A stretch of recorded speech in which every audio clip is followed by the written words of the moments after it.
Welcome to the Nextus Executive Space Materials Series. Episode 3, From Molten Metal to Aerospace-Grade Materials. A technical guide to aerospace materials. How are aerospace-grade materials made? Let's begin the journey. Why ordinary metal is not enough.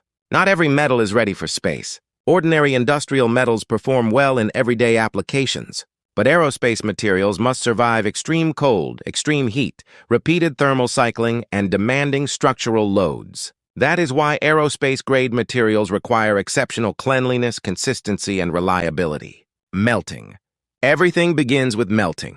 At this stage, alloying elements are combined, chemical composition is carefully balanced, and the foundation of the material is established. Melting is not the destination. It is only the beginning.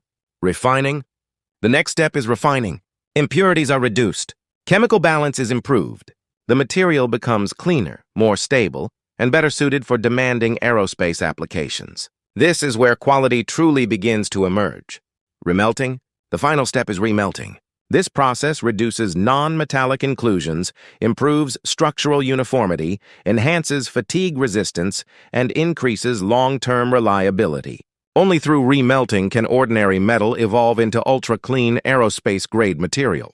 Why ultra-clean materials matter? In aerospace engineering, material cleanliness is not a luxury. It is a necessity. Ultra-clean materials deliver superior performance under cryogenic temperatures, extreme heat, repeated thermal cycling, and long-term service conditions. This is why they are trusted in the world's most demanding aerospace applications. Great aerospace materials are not created by alloy composition alone. They are created through 3 essential steps: melting, refining, and remelting.